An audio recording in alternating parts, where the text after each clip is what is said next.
Hey everyone, thanks for coming back to the channel. I really appreciate it. Thanks for checking out the home theater tour and journey video. It was pretty cool, had a lot of fun making that, and kind of just want to keep things moving and going in the groove, especially kind of for my own end. So today I thought I would make a quick little video on my latest home theater endeavor. In this case, this is going to be building out a dedicated media server which filled with shows and movies to have pretty much instant access and one-to-one parity with the quality on the disc. So I suppose I can start with kind of where this interest kind of came from. And after I put together my home theater system, I had done a lot of research and saw a ton of Kaleidoscape out in the wild. It basically seemed like everyone after a certain tier had Kaleidoscape, and I really thought the UI looked cool. I thought the concept of just being able to have access to your media library like that on a fly and be assured that you're getting even better than disc quality was really cool to me. And I had kind of wondered, not super surprisingly, thinking, is there a way to do this myself by ripping my own movies at the time? And sure enough, it's actually way more common than you think, and it even seems to kind of be the first step that people try to do before they even kind of graduate to a Kaleidoscape. So that kind of set me off on, starting to research my NAS and learn a little bit about what tools I was going to need to get this done. Long story short, after that, I remember having an internet outage that lasted, 4 to 5 hours. Nothing super horrible, but it was it was on a Friday night, and me and my girlfriend were both off work, and we were, excited to hang out, watch a movie, do something, and I had, realized that a lot of my content had been internet, streaming only. I was doing so much streaming. I was streaming all my movies, all my TV shows. I didn't even own some of my favorite shows in some sort of medium that is tangible and real.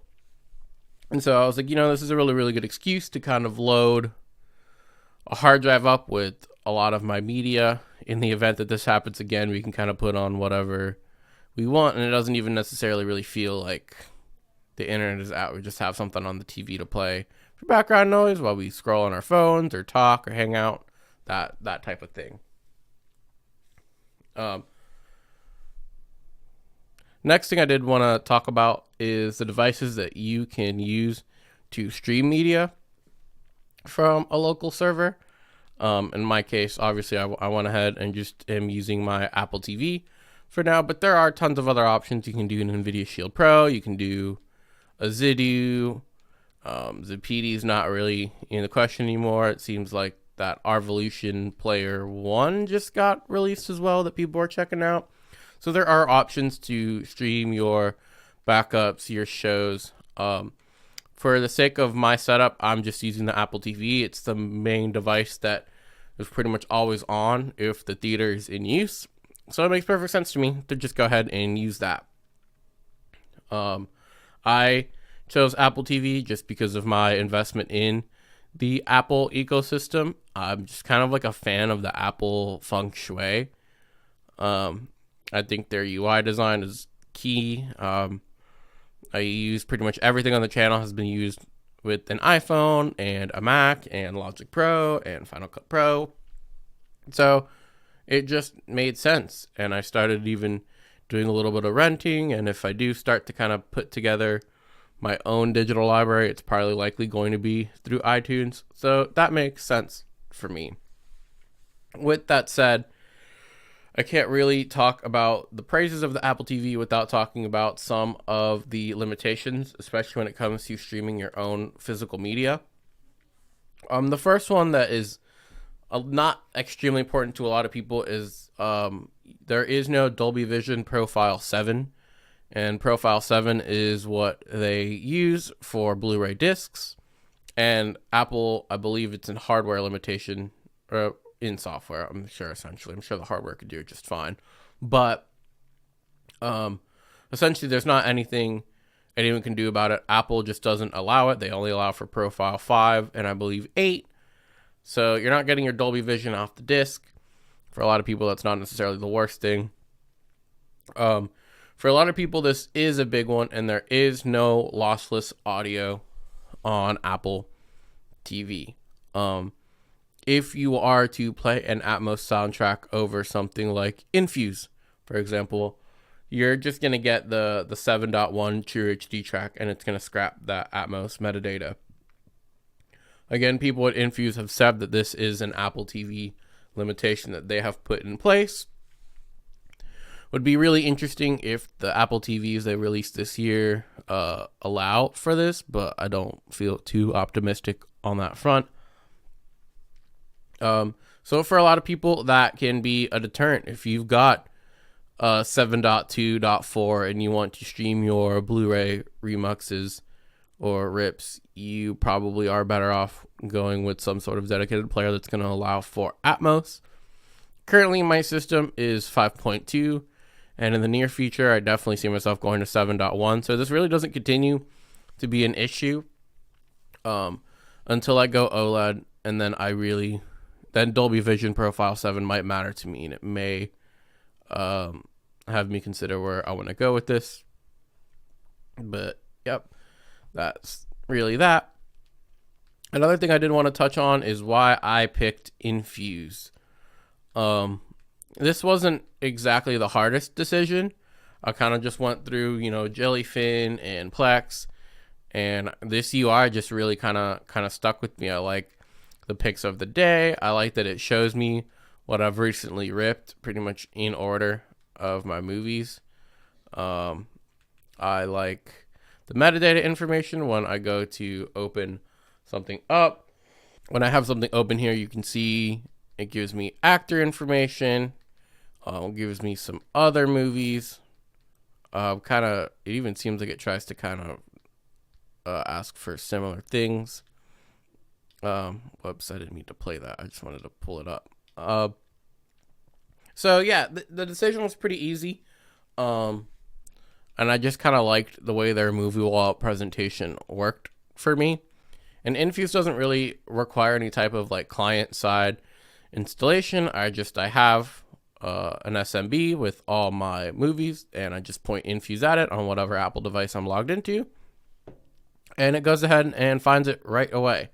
So I really, really like it. And it is Apple exclusive, so I'm not really sure what other options there would be on the NVIDIA Shield side, but I know there's tons of people using those, and the resources are plentiful for that. The next thing that is really important if you're going to attempt this is your storage concerns. Storage concerns are like the number one thing. I mean, your average 4K movie is going to hover from between 60 gigabytes, all the way up to 80s and 90s, even if you strip some menus and some other information. And so you really need to be kind of cautious and, determine what your end goal is. For me, we'll see if this becomes an unrealistic expectation as my movie collection grows. Right now, let's see what we're at. I don't think we're at too much content here. We're about 73 movies and 885 episodes of TV. So, these are kind of the concerns. For me, like I said, I want to rip every single movie. I want to be able to point at my movie shelf and say, hey, every single disc and Blu-ray case that you see, I have it digitally. We don't even need to put the disc in the player. Like I said, that's just my goal for right now. We'll see how that ends up going. And I have opted to start out with 14 terabytes of space to accomplish what I need. That actually seems like a pretty good sweet spot when I'm thinking about it. I still probably have about 5 to 6 terabytes left to do with until it's time to throw another 14 terabyte in the NAS. And then from there, we can kind of have discussions on, do I need redundancy in my system? It did take me a while to rip all these movies, and it would really suck to do it again. At the end of the day, another 14 terabytes of space that I can actually use to store more movies and more content seems like a pretty promising idea. But it's just going to ultimately come down to how I'm feeling at the time that I do make the upgrade. And yeah, the next thing to kind of discuss is what format you want to go ahead and rip to. There are two kinds of formats. I'm going to go ahead and share my screen on my thing. Let's see here. If I go to my public folder, I've got 3 folders here, you see. And then if I expand my 4K movies folder here, you can see that there are kind of 2 different types of formats. You can see I've got some movies that are in folders and some movies that are in MKVs. For me, and this is ultimately another thing that you'll have to discuss, Technodad, I believe, has a really good chart that he made that shows what different formats support things like Dolby Vision or Dolby Atmos.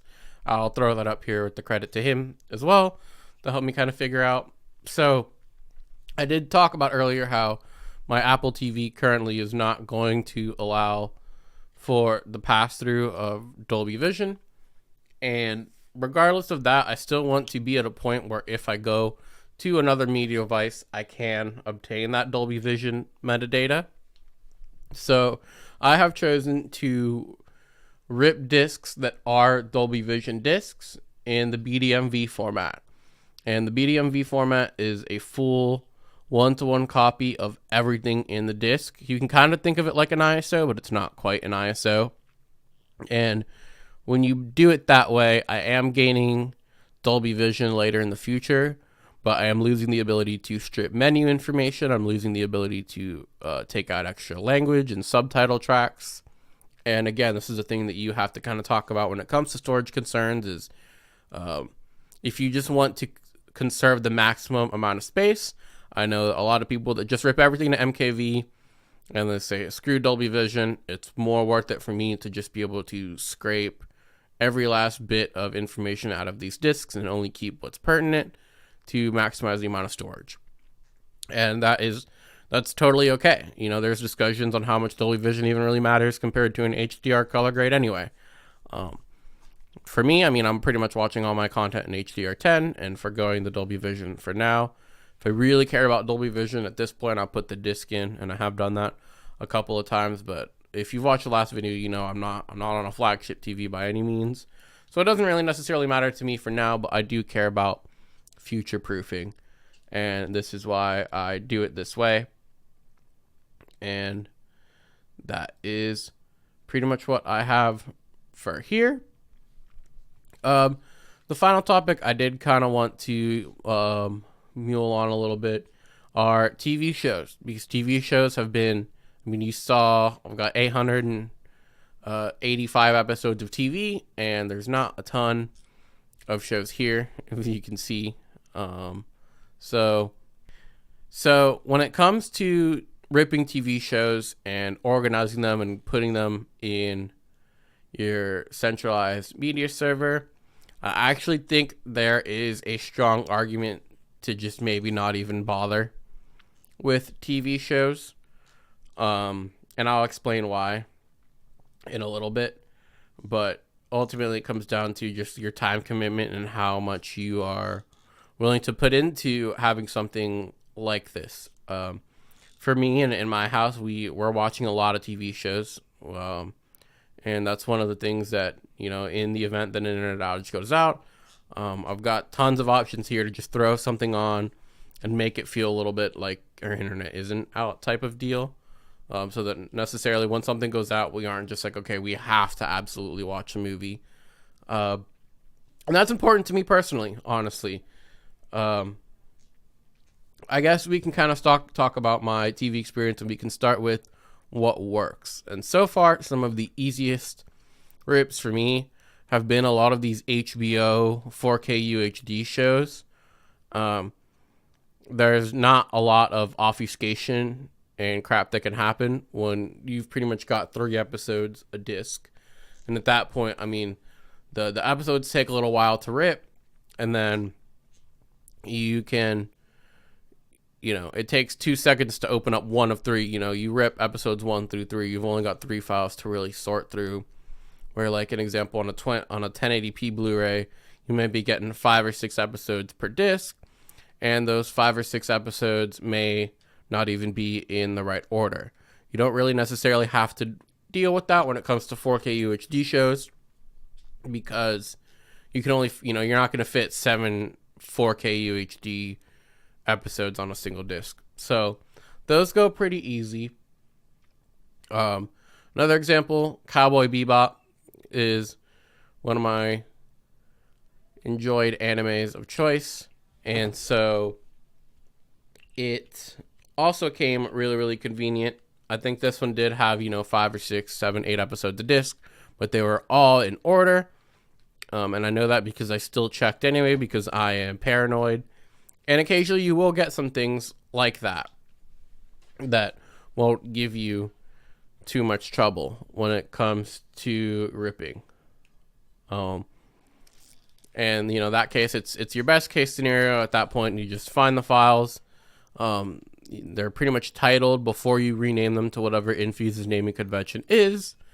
It's pretty straightforward. However, there are some shows that do not really serve themselves all too well to being ripped, and they don't necessarily make it too easy on you. So I'm going to transition over to my screen again. And if you see here, I've got Make MKV open, and I have disc 3 of Pokemon Season 1. And so I'm going to click this Blu-ray layer so it will show me the information of what is on the disc. And we're going to let that wear up for a second. You might even still be able to hear my disk drive kind of working at it.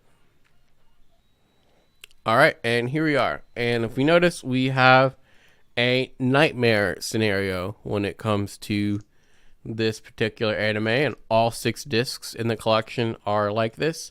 We have one MKV file that is 3 hours and 25 minutes long, and that is all our episodes on the disc. They are in one big giant file, and you have to do the extra legwork to parse them out if you want something similar to the Netflix experience where you have breakdowns of each episode.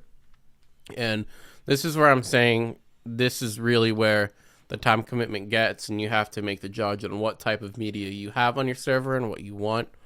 I'll say outright, Neon Genesis Evangelion was exactly the same way. I had to parse out all the episodes for the show, and I'm not gonna lie, it took a lot of time, but I also did manage to save a lot of time, and that is because of a little program that I like to call Lossless Cut. And Lossless Cut has been a saving grace for my local media server. And essentially all you do is on my NAS here, on my SSD, I still have one of these big long MKVs that are 3 hours long. If you see, they're 35 gigabytes. And so I'm going to take disk 5 and I'm going to drag it into Lossless Cut. And this part's really important. You want to import your chapters, because even though they are still one big log MKV, there are chapter markers, and these are going to be everything for this. So you notice it loads in my MKV, and it might take a little bit because we're on the network. But if you notice now, down here, we've got all these little chapter markings. We can kind of tell that this short little chapter, if we let it play a little bit, it's actually pretty obvious that this is the intro to the show. So from here, it's basically just kind of skimming patterns. This looks like the first half of our episode. This is the back half. This is our little kind of post ending screen. And then if we check chapter 5, these are our credits for our first episode. And then chapter 6, we are back to the intro again. And so what you can do with this information is, if I look through, I'm essentially seeing that all these patterns are the same. And so each episode is 5 chapters. And in my experience with the 2 anime that I've had to do this with Pokemon and Evangelion, it pretty much works the same way. There's a set amount of chapters per episode. And so let's say I want to export episode 1. I know that's the first 5 chapters. And I can just click chapter 6 and just minus everything until the very last chapter. And now I just have 1 episode of MKV.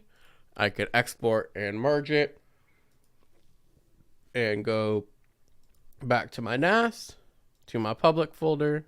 Oh, whoops. I did not mean to stick that into public. Put it into my TV shows, into my Pokemon Indigo League folder. And here we go. So that helps a lot. And Lossless Cut does all that without re-encoding the video. So it really doesn't take too much time, but it can be very, very time consuming for sure. And so far with Pokemon, I have done that. I think there's 52 episodes in this disc series. I have managed to get it all the way up to 42. So I still have a little bit more to do. And it's just time consuming. And again, this is one of those things where you have to weigh the options of how much that matters. Both of those are some of my favorite shows, so I'm willing to make the effort to kind of have a Netflixable solution to that. The final reason that maybe you shouldn't do it, and again, if you want to, I'm just showing you the pitfalls that I experienced. If you see these and you're like me and you still want to try it, I'll say straight up, it's really gratifying for me. I really like it. It's cool that my girlfriend just kind of starts going to Infuse now and she just wants to throw something on really quick. It's cool. I obviously spent money and time getting the system to work, and I like seeing it being used. But one other important thing to really take into consideration is your metadata. I'm pretty sure Infuse uses TMDV, the movie database, to pull metadata for all your TV shows. And what you want to do is you definitely want to inspect that before you rip a show. Look at it.